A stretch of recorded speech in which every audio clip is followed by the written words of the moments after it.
नमस्ते। मेरा नाम है ऋषिकेश बघेल और आज मैं आपको मिलवाने जा रहा हूँ एक ऐसी संस्था से जिसकी थीम है सब पढ़ें सब बढ़ें। आपका मतलब आप कहना चाह रहे होंगे कि इसका क्या मतलब है सर? मैं आपको बता दूं, हमारी सोसाइटी में दो तरह के स्टूडेंट्स हैं। एक स्टूडेंट्स वो जो अपना अध्ययन इंग्लिश मीडियम से करते हैं और दूसरे स्टूडेंट्स वो जो अपना अध्ययन हिंदी मीडियम से करते हैं। अब इंग्लिश मीडियम वालों के लिए तो बहुत सारी सुविधाएं उपलब्ध हैं, मटेरियल्स हैं, अच्छी अच्छी किताबें हैं, अच्छे अच्छे टीचर्स हैं। लेकिन यही हिंदी मीडियम के लिए बहुत सारी चुनौतियां हैं। लेकिन जब वो एग्जाम लिख रहे होते हैं कोई, तो पेपर उनका सेम रहता है। और हिंदी मीडियम के लिए क्या चुनौतियां हैं, ये जानने के लिए आपको चलना होगा मेरे साथ आज से 10 साल पहले। तो लगभग आज से 10 साल पहले 2011 में 10वीं पास की थी। 10th क्लास पास करने के बाद एक शिक्षक के कहने से, मेरे बड़े प्रिय शिक्षक हैं वो, और उनके कहने से मैं ग्वालियर में आया। ग्वालियर में मैंने देखा कि मेरे जो सहपाठी थे या मेरे जो नए कुछ दोस्त बने थे, वो जेईई मेंस, उस समय AIEEE के नाम से होता था, उसी साल चेंज हुआ था, और AIPMT, PMT और जेईई एडवांस यानी कि IIT जेईई की परीक्षाओं की तैयारी कर रहे थे। तो मैंने उनसे पूछा कि ये कौन से एग्जाम है।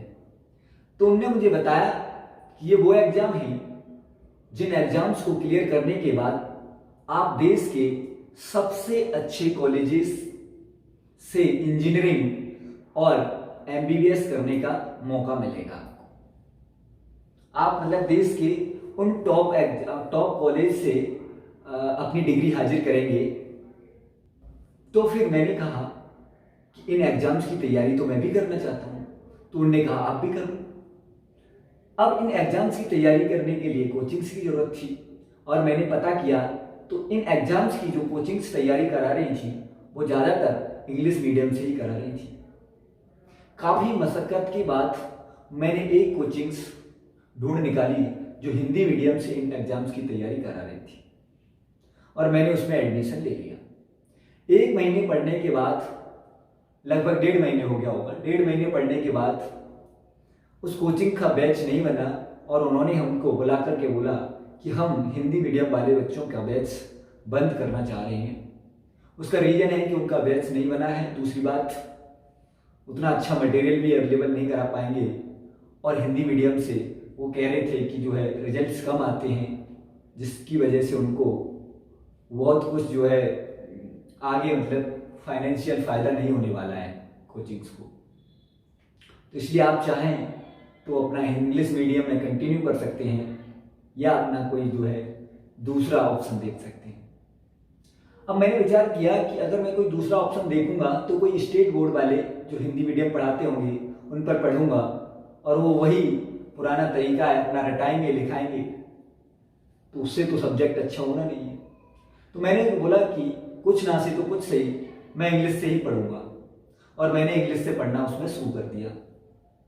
लगभग 1 महीने तक चलता रहा ऐसे ही, मुझे कुछ समझ आता कुछ ना आता,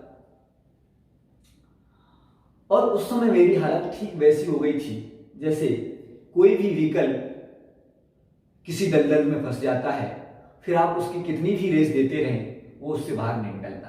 आप देखते होंगे गांव देहात में जब कोई ट्रैक्टर किसी भी कीचड़ में फंस जाता है तो फिर निकालने के लिए उसमें रेस देता है ड्राइवर, और अगर उसके टायर स्लिप हो गए तो ट्रैक्टर आपका कितना भी बड़ा है छोटा है, कितने भी हॉर्स पावर का है, वो बाहर नहीं निकलेगा, आप कितनी भी रेस देते रहें। उसका रीजन है क्योंकि टायर ही स्लिप हो गए तो उसकी पावर कैसे ट्रांसफर होगी भाई? कितना भी टॉर्क जनरेट करता है इंजन, वो बाहर नहीं निकलेगा। तो आप कितने भी इंटेलिजेंट हैं, अगर आपको लैंग्वेज बैरियर है, लैंग्वेज समझ नहीं आ रही, आप लगभग 10 साल तक एक हिंदी मीडियम में पढ़े हुए हैं और फिर अचानक इंग्लिश मीडियम में पढ़ना चाहते हैं और उन एग्जाम्स को क्लियर करना चाहते हैं जो जिस मीडियम का है उसमें भी तैयारी करे तो भी मुश्किल रहता है। तो आप कैसे कम्पीट कर पाएंगे उनसे, जो हमेशा से ही अपनी लैंग्वेज में पढ़ता है। तो उस दिन मैंने अपने आप से वादा किया कि जीवन में मैं और कुछ करूं या ना करूं, लेकिन हिंदी मीडियम वाले बच्चों के लिए जरूर कुछ करूंगा। उसके बाद मैंने अपनी इंजीनियरिंग मैकेनिकल ब्रांच से बीएस एकेडमी टेकनपुर से कंप्लीट की, और कंप्लीट होने से पहले ही मैंने पढ़ाना शुरू कर दिया। मैंने ग्वालियर के एक प्रख्यात कोचिंग इंस्टीट्यूट में लगभग 4 साल काम किया, और उसके बाद इस समय कोटा के ही नहीं बल्कि देश के प्रमुख विख्यात कोचिंगों में से एक में काम कर रहा हूं, कोचिंग क्लासेस ले रहा हूं, लेकिन वो इंग्लिश मीडियम की ले रहा हूं।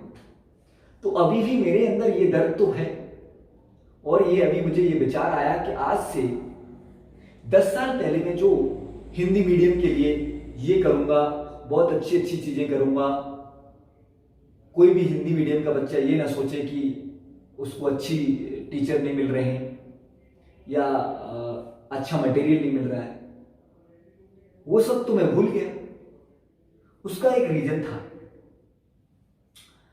कि बहुत टैलेंटेड जो आदमी होता है वो हिंदी मीडियम में टेकता नहीं है।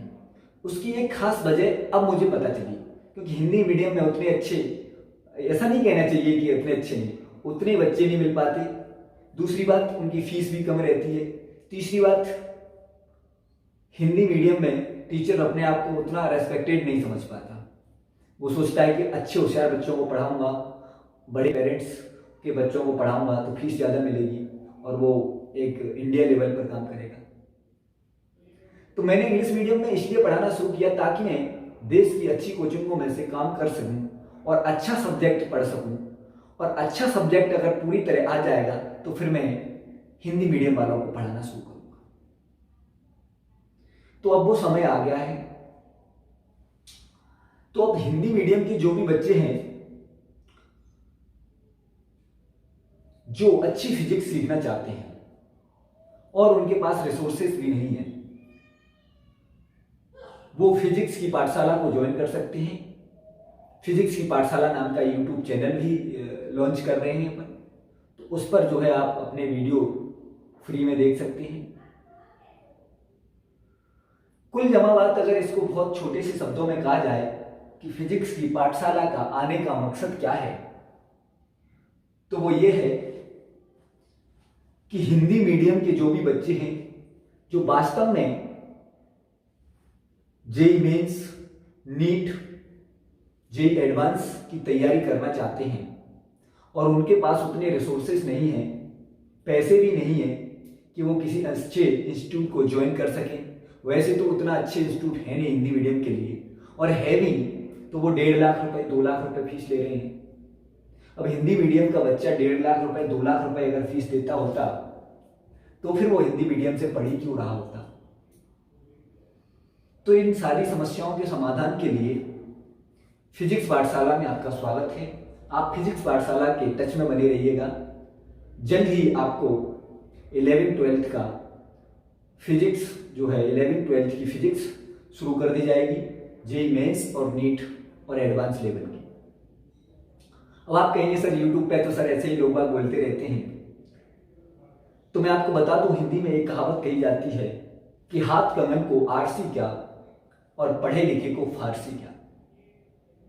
आप आइए यूट्यूब पर लेक्चर लीजिए मेरे, जो भी टॉपिक अगर मैं आपको पढ़ाऊंगा और उस टॉपिक से प्रीवियस जेई मेंस, नीट और एडवांस में आए हुए प्रश्न आपको करवाऊंगा, और वो प्रश्न अगर आपसे बन जाए तो चैनल को सब्सक्राइब कर लेना और आगे पढ़ाई शुरू कर देना, और वो ना बने देख लेना चैनल। और क्या मतलब, मैं कायदे की अगर एक बात कहूं तो मैंने जो इंग्लिश मीडियम से पढ़ाई करना शुरू की और देश के अच्छी कोचिंग्स में आने का मकसद ही मेरा ये था कि हिंदी मीडियम को भी मैं उतनी ही अच्छी फिजिक्स दे पाऊं, उतनी ही अच्छी फिजिक्स सिखा पाऊं जितनी इंग्लिश मीडियम वाले बच्चों को इंग्लिश मीडियम वाले टीचर पढ़ाते हैं। एक्चुअली इसलिए मैंने इंग्लिश मीडियम में जो है बच्चों को पढ़ाना शुरू किया।